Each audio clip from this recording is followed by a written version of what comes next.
Sir diarrhoea, cholera, typhoid, হুম তারপরে হলো আমাশয়, হুম আচ্ছা। তারপরে ডার্মাটাইটিস ডার্মাটাইটিস, মানে ডার্মাটাইটিস বলতে হচ্ছে চর্মরোগ, তাই না?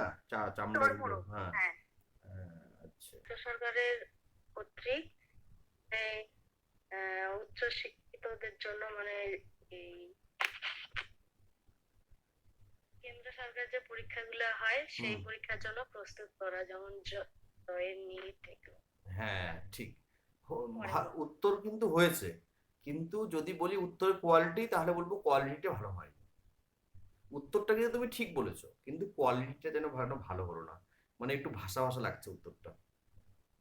মানে যখন তুমি উত্তরটা বলছো, তোমার জিনিসটা মানে পুরোপুরি তুমি গুছিয়ে বলছো না বা বলতে পারছো না।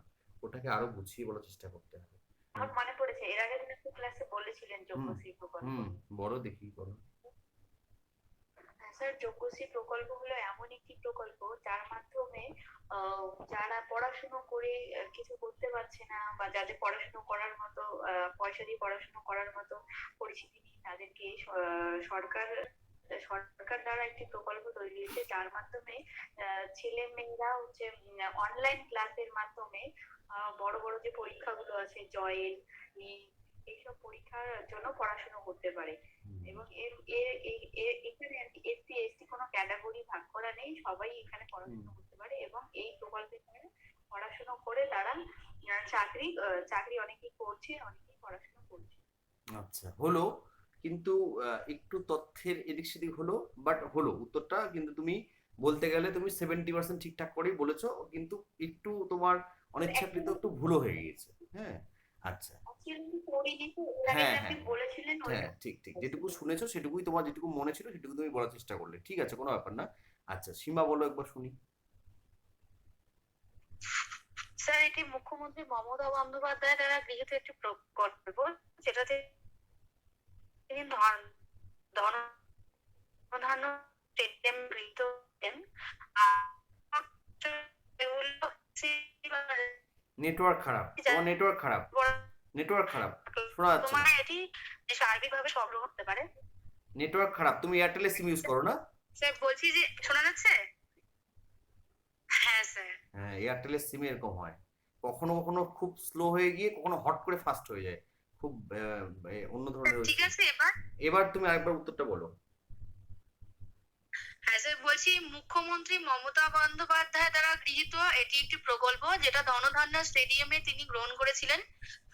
পূর্ববর্তী বছরগুলোতে এগুলো এসসি এসটি মানে তপশিলি হুম জাতি যারা পিছিয়ে ছিল, হুম সেই সম্প্রদায়ভুক্ত ছাত্রছাত্রীদের জন্য ছিল, যারা জয়েন্ট নিট এই সমস্ত পরীক্ষার জন্য তারা প্রিপারেশন নিতে পারবে। হুম কিন্তু বর্তমান বছরে এটি সার্বিকভাবে করে দেওয়া হয়েছে, যে কোনো সকলের জন্য। পিছিয়ে পড়া হুম যার গোষ্ঠী, হ্যাঁ, তারা হুম এই প্রকল্প গ্রহণের মাধ্যমে তারা নিজের পরীক্ষার প্রস্তুতি নিয়ে বিভিন্ন মানে ডাক্তারি হোক বা হুম ইঞ্জিনিয়ারিং লাইনে সে ঠিক। নিতে পারবে। আচ্ছা, আমি এবার জাস্ট বলে দিই। ঠিক একদম তোমরা যারা বললে সবাই নিজেদের মতো করে ঠিকঠাকই বলেছো।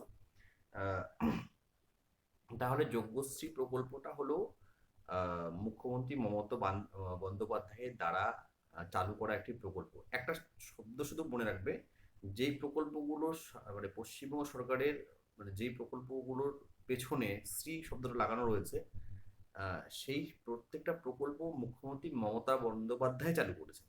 তো এটা সম্বন্ধে একদম কনফার্ম থাকবে যে এটা রাজ্যের পশ্চিমবঙ্গ সরকারের প্রকল্প, এবং সেটা মমতা বন্দ্যোপাধ্যায় চালু করেছেন। তাহলে আমরা যে কোনো এই সবুজশ্রী বলো, রূপশ্রী, যজ্ঞশ্রী, কন্যাশ্রী, যত ধরনের শ্রী আছে, এগুলো নিঃসন্দেহে আমরা কিন্তু বলবো যে পশ্চিমবঙ্গ সরকারের, এবং সেটা হচ্ছে মুখ্যমন্ত্রী মমতা বন্দ্যোপাধ্যায় চালু করেছেন।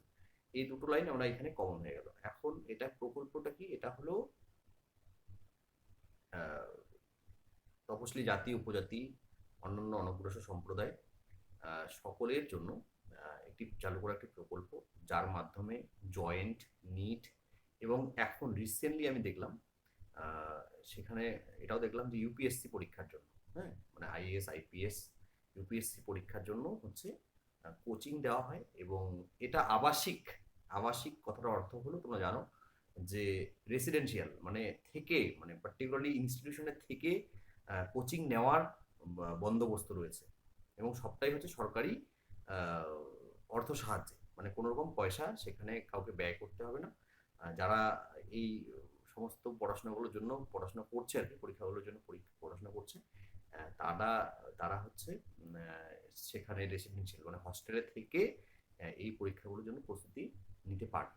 এটা হচ্ছে যোগ্যশ্রী প্রকল্প এবং চালু হয়েছে যতটুকু এখন পর্যন্ত ইনফরমেশনটা পেয়েছি 2024 সালে। এবং ও যেমন বললো যে এটা মমতা বন্দ্যোপাধ্যায় চালু করেছিলেন। কলকাতায় একটা স্টেডিয়াম রয়েছে, সেটা ধনধন্য স্টেডিয়াম। তো সেখানে তিনি এটা ঘোষণা করেছিলেন। প্রথমের দিকে এটা তপশিলি জাতি উপজাতির জন্য ছিল। তপশিলি জাতি উপজাতির যারা ক্যান্ডিডেট, কৃতি ছাত্র বলি বা যারা বলবো যে মেধাবী ছাত্রছাত্রী, এবং নিঃসন্দেহে যারা হচ্ছে কি মানে আর্থিকভাবে পিছিয়ে পড়া মেধাবী ছাত্রছাত্রী, এভাবেই তো সঠিক শব্দটা হয় যে আর্থিকভাবে পিছিয়ে পড়া মেধাবী ছাত্রছাত্রীদের জন্য, মানে তপশিলি জাতি উপজাতি এবং অন্যান্য অনগ্রসর শ্রেণীর আর্থিকভাবে পিছিয়ে পড়া ছাত্রছাত্রীদের জন্য যারা হচ্ছে জয়েন্ট, নিট অথবা ইউপিএসসি পরীক্ষা, হ্যাঁ, এর জন্য প্রস্তুতি নিচ্ছে, তাদের জন্য পশ্চিমবঙ্গ সরকারের একটি প্রকল্প যেটা 2024 সালে চালু হয়েছে। সেখানে হচ্ছে কোচিং দেওয়া হয় সম্পূর্ণ বিনামূল্যে, এবং পাশাপাশি আবাসিক অর্থাৎ সেখানে থেকেও পড়াশোনা করার বন্দোবস্ত রয়েছে। এই হলো যোগ্যশ্রী প্রকল্প। আচ্ছা, এবার হচ্ছে তোমরা কেউ বলো। স্যার, বর্তমানে নানা রকম অপুষ্টির কারণে ছোট শিশু থেকে শুরু করে বৃদ্ধ মানুষ প্রত্যেকেই এখন বর্তমানে চোখ সংক্রান্ত নানা সমস্যায় ভুগছে। তাই মুখ্যমন্ত্রী মমতা বন্দ্যোপাধ্যায় 2021 সালের জানুয়ারি মাসে এই চোখের আলো প্রকল্পটি সূচনা করেছিলেন। এখানে এই প্রকল্পের মাধ্যমে চোখ পরীক্ষা থেকে শুরু করে চোখের বিভিন্ন অপারেশন, এই মানে সেটা শিশু থেকে শুরু করে 60 ঊর্ধ্ব প্রত্যেকেই এই সুবিধা ভোগী হবে। একদম। তাহলে তুমি বললে অপুষ্টি, কিন্তু পাশাপাশি দূষণ, এই দুটোই কিন্তু বলতে হবে। শুধু তো অপুষ্টির জন্য চোখ খারাপ হয় তা নয়, দূষণটাও এখন তো একটা বড় কারণ। এখন যে কোনো ধরনের আমরা রোগে আক্রান্ত হচ্ছি তার একটা বড় কারণ হচ্ছে দূষণ অথবা রাসায়নিক যে দ্রব্য। তো এখানে মোটামুটি দুটো জিনিসের মেনশন করা আছে। একটা হলো যে বাড়তে থাকা দূষণ এবং অপুষ্টিজনিত কারণে শিশু থেকে শুরু করে বড়দের অনেকেরই এখন চোখের সমস্যা দেখা যাচ্ছে। এবং এই যে সমস্যা, এগুলোর বিষয়ে যত্নবান হতে গিয়ে মমতা ব্যানার্জি অমুক সালে, পার্টিকুলারলি সালটা 21 রয়েছে, ওটা কেউ 15 বলছে, আমি করে দেখে নেব। তো এত সালে চোখের আলো প্রকল্প সূচনা করেন। এবং এই প্রকল্পে যেটা করা হয় যে আহ, সম্পূর্ণ সরকারি সহায়তায় হচ্ছে চোখের ছানি অপারেশন যেমন ঠিক করা হয়, ঠিক তেমনই চোখের অন্যান্য যে অসুবিধাগুলো রয়েছে সেগুলো হচ্ছে এই প্রকল্পের আওতায় চিকিৎসা করা হয়।